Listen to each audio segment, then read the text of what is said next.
ఈరోజు నేను నల్లేరు పచ్చడి చూపిస్తాను. అంటే టెంపరవరీగా అప్పటిదప్పుడు తిననీకి. ఇవి 4 టమాటా కాయలు, 2 ఒక టమాటా, దీనికి తగుపడా పచ్చి మిరపపండు ఉన్నాయి. ఇవి చెట్టు తెంపుకున్నాను నేను, ఇంట్లో చెట్టు ఉంటే. పచ్చిమిరపకాయలు కూడా వేసుకోవచ్చు. నేనైతే ఎర్రవి ఉన్నాయి నా దగ్గర, ఎర్ర వేస్తున్నా. ఇది నల్లేరు అంటే బొక్కలకు చాలా మంచిది. విరిగిపోయిన బొక్కలు ఉంటే అతుక్కుంటాయి అని పెద్దవాళ్ళు చెప్తారు కదా, అదే అనమాట. నల్లేరు అంటే ఇదే అనమాట. ఇది ఇంత ఈ గుడ్డును ఇలా భూమిలో నాటిన చెట్టులు వేస్తుంది అనమాట. అయితే అది నల్లేరు. భూమిలో పెడితే చాలా పొడుగా వస్తాయి ఈ కన్నులు. ఇవి చిన్న దాంట్లో తొట్టిలో పెట్టినందుకు చిన్నగా వచ్చినాయి. దీన్ని ఇట్లా ఇచ్చి మునక్కాయలాగా ఈ పొట్టు వచ్చేస్తుంది. మునక్కాయలు తీసినట్టు తీస్తే నార వచ్చేస్తుంది. నార వచ్చినాక ఇక ఇది లోపలది అనమాట. ఇది ఇట్లా తెల్లగా ఉంటుంది లోపల. మీద నార తీసేసి పెట్టుకున్న ఇది అది. తర్వాత దీనికి కావాల్సినవి ఈ 3. కొంచెం చింతపండు రెక్క కూడా వేసుకోవచ్చు, కానీ నేను వేస్తలేను. తగపడ నువ్వుల పొడి, ఎల్లిపాయలు ఒక 4-5 ఎల్లిపాయలు పచ్చి వేయాలి. ఇప్పుడు పోపులు అయితే ఇక్కడ నూనె పెట్టుకున్నా నేను. కొద్దిగా జీలకర్ర వేస్తా.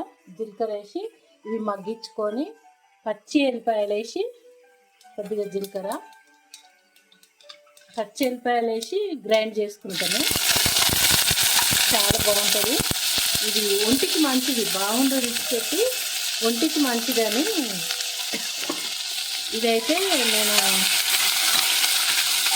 చేసుకొని తింటాను అప్పుడప్పుడు నెలలో 1-2 సార్లు తింటుండాలి. మన బోన్స్కి చాలా మంచిది, బొక్కలకు చాలా పనిచేస్తుంది అని మా పెద్దవాళ్ళు చెప్తుండే. మా మామ, మా అమ్మమ్మ వాళ్ళు, తాత వాళ్ళు తినేవాళ్ళు ఒకప్పుడు. అది నేను పాటిస్తాను అనమాట. నచ్చితే చేసుకోండి, నచ్చకపోతే వదిలేసేయండి. నేను చేసుకోవాలి గ్యారంటీ అని ఏం చెప్తలేదు, మీ ఇష్టం. ఇప్పుడు దీని మీద మూత పెట్టేసి కొద్దిసేపు వదిలిపెట్టేద్దాం. మగ్గుతుంది. మగ్గినాక గ్రైండ్ చేసి చూపిస్తా. ఇప్పుడు మూత తీసి చూద్దాము. మగ్గుడు కంటే కొంచెం వాటర్ కూడా వేసేసిన నేను, ఎందుకంటే గ్రైండ్ చేస్తే గ్రైండ్ కాదు, అందుకని కొన్ని వాటర్ కూడా వేసేసిన. ఇప్పుడు కొద్దిగా చల్లగా అయినాక గ్రైండ్ చేసి చూపిస్తాను. ఇక ఒకటేసారి. ఇది చల్లగా కావాలి. ఇంత వేడి చేస్తే గ్రైండర్ బక్ అంటుంది, అందుకని ఈ 4-5 ఎల్లిపాయలు వేసి గ్రైండ్ చేసుకుంటాను. ఇది చల్లగా కావాలండి. ఒక 10 నిమిషాలు అయినాక గ్రైండ్ చేస్తే. నల్లేరు పచ్చడి ఒంటికి మంచిది, బొక్కలకు మంచిది. అప్పుడప్పుడు ఈ నల్లేరు పచ్చడి తినాలండి.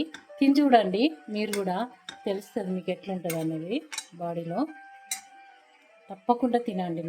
నల్లేరు పెంచుకోండి ఇండ్లల్లో. అసలు నల్లేరు చాలా మంచిగా పనిచేస్తుంది. నల్లేరు పెంచుకొని తిని చూడండి. ఓకేనండి. ఇప్పుడు ఒక తింపుడు దింపుకుందాం. గ్రైండర్లో వేసిన నల్లేరు ముక్కలు, టమాటా ముక్కలు గ్రైండ్ చేస్తే ఇప్పుడు చూడండి, గ్రైండ్ చేసుకున్నాం. చాలా బాగా వచ్చింది. ఎర్రమిరపకాయలు వేసుకు కొంచెం ఎర్రగా వచ్చింది. పచ్చిమిరపకాయలు అయితే ఇంకా పచ్చగా వస్తుంది, ఆకుపచ్చగా ఉంటుంది చట్నీ. అసలు టేస్ట్ అయితే మస్తు సూపర్. ఆరోగ్యం మంచిగా ఉండాలనుకునే వాళ్ళు, ఆరోగ్యం మీద ఎక్కువ శ్రద్ధ పెట్టేవాళ్ళు తప్పకుండా చేసుకొని తిని చూడండి. నా వీడియో నచ్చితే ఒక లైక్ పెట్టండి ప్లీజ్. షేర్ చేయండి మీ వాళ్ళకు. నల్లేరు చాలా ఈజీగా పెరుగుతుంది, చిన్న తొట్లల్లో కూడా పెరుగుతుంది. తప్పకుండా పెట్టుకొని నల్లేరును పెంచుకొని ఇలా తిని చూడండి, చాలా బాగుంటుంది. నిజంగా చెప్పాలంటే టమాటాలు, నల్లేరు, పచ్చిమిరపకాయలు, ఎర్రమిరపకాయలు నా చెట్టుయే, చిన్న తొట్టిలో పెంచుకున్నా. ఈ చట్నీ 2-4 తినొచ్చు. ఒక్కొక్కరు 2 స్పూన్లు వేసుకున్న ఈ చట్నీ 4కి వస్తుంది. చాలా బాగుంటుంది, ఒంటికి మంచిది, బొక్కలకు మంచిది. మెయిన్ బొక్కలకు మంచిది అనమాట, బోన్స్కి. తప్పకుండా ట్రై చేయండి. ఓకేనండి, బాయ్.